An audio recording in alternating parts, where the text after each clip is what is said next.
Students, moving forward van der Waals equation पढ़ने के बाद हम आगे चलते हैं, कुछ लॉज डिस्कस करते हैं। सबसे पहले स्टूडेंट्स जो हम लॉ अभी डिस्कस करने जा रहे हैं वो है Dalton's law of partial pressure and it's applications. Law को स्टेट करने से पहले मैं ये बताना चाहूँगी कि पार्शियल प्रेशर क्या होता है। For example students, I am waving my hand, तो मेरे हाथ पे जो प्रेशर एग्जर्ट हो रहा है वो एयर कर रही है।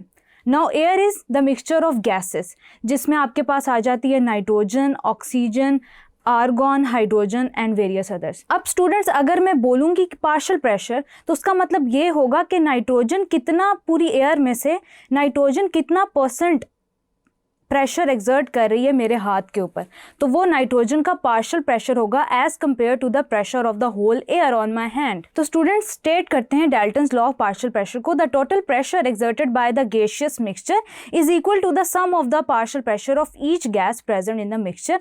यानी कि स्टूडेंट्स मैं कह सकती हूँ कि मुख्तलिफ गैसेस का प्रेशर मिल के प्रेशर बनाता है पूरी एक गैस का, यानी कि हर गैस अपना पार्शियल प्रेशर कॉन्ट्रीब्यूट कर रही है towards the total pressure of a gas. जैसे कि मैंने एयर की एग्जांपल दी। फॉर एग्जांपल हमारे पास एक गैसियस मिक्सचर है, उसके अंदर आपके पास जो गैसेस हैं या कंपोनेंट्स हैं फर्दर जो प्रेजेंट है उसके अंदर, क्योंकि वो मिक्सचर है तो वो ए हो सकते हैं, बी हो सकते हैं, सी हो सकते हैं, तो the total pressure will be equal to the sum of the pressure that is exerted by A component, B component and C component. Students एक बात याद रखिएगा कि डाल्टन्स लॉ पार्शियल प्रेशर उस वक्त एप्लीकेबल होता है जब gaseous mixture या components of the mixture are non-reactive,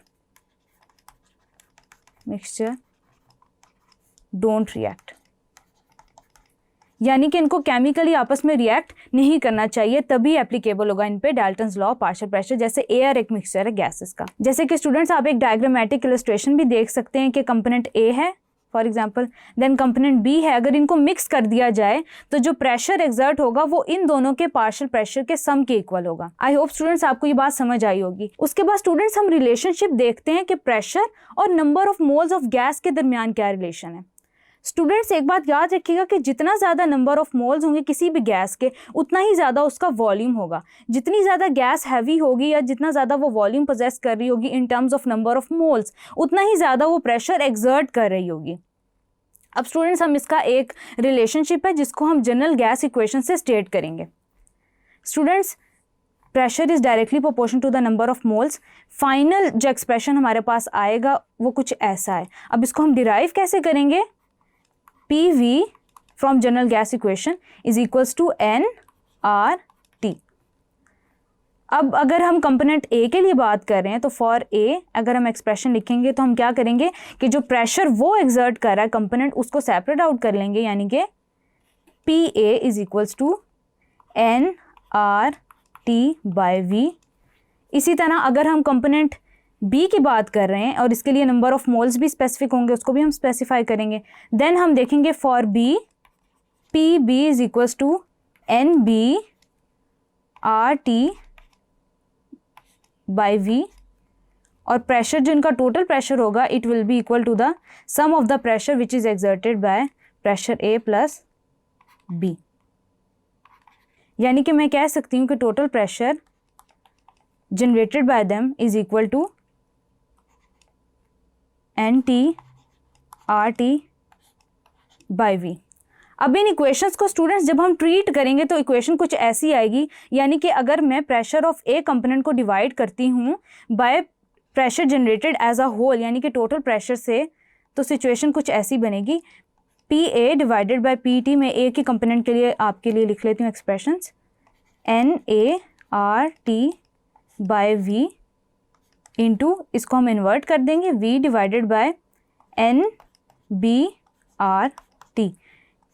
V और V कैंसिल, RT और RT कैंसिल आउट हो जाएंगे, यानी कि जो फाइनल एक्सप्रेशन होगा कुछ ऐसा होगा PA बाय PT, सॉरी इधर T आएगा, PT is equals to NA by NT।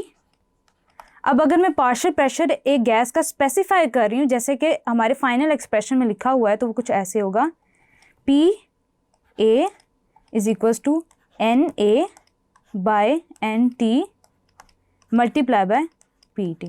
यानी कि partial pressure of any gas is equal to number of moles of that gas divided by total number of moles of all gases multiply by total pressure. तो इस तरह आप partial pressure calculate कर सकते हैं किसी भी गैस का। मूविंग फॉरवर्ड स्टूडेंट्स, हम रिलेशनशिप डिस्कस करते हैं कि प्रेशर के दरमियान और मोल फ्रैक्शन के दरमियान क्या रिलेशनशिप होता है। तो स्टूडेंट्स सबसे पहले हम डिस्कस करेंगे कि मोल फ्रैक्शन क्या होती है। मोल फ्रैक्शन को स्टूडेंट्स हम x या xi से रिप्रेजेंट करते हैं, which is equals to number of moles of any component divided by the total number of moles of all the components that are present in a substance।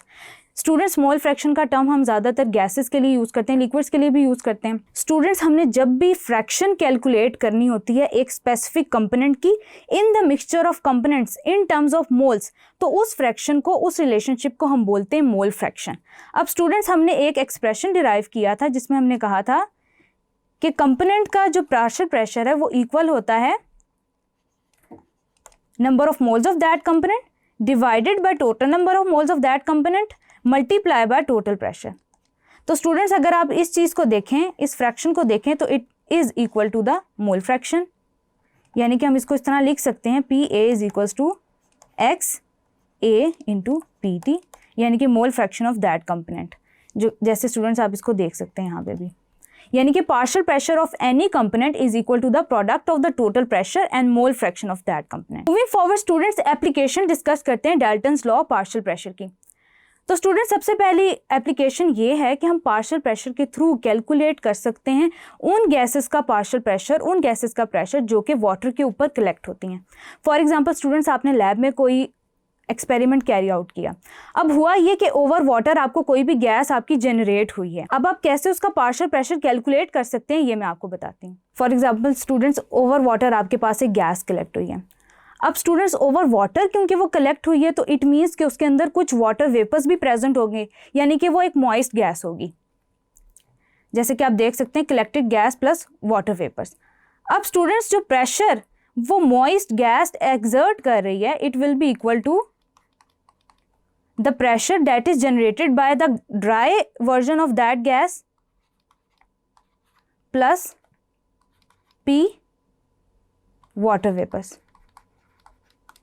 यानी कि students हम ये कह सकते हैं कि जो मॉइस्ट गैस हमें वाटर के ऊपर मिली है उसका प्रेशर इक्वल होगा to the sum of the dry component of it, यानी कि जो ड्राई गैस एक्सर्ट कर रही है प्रेशर ओवर वाटर और जो वाटर वेपर्स उसके कर रहे हैं। अब स्टूडेंट्स जो वाटर वेपर्स का जो स्पेसिफिक प्रेशर होता है मॉइस्ट गैस के अंदर उसको हम बोलते हैं एक्वस टेंशन।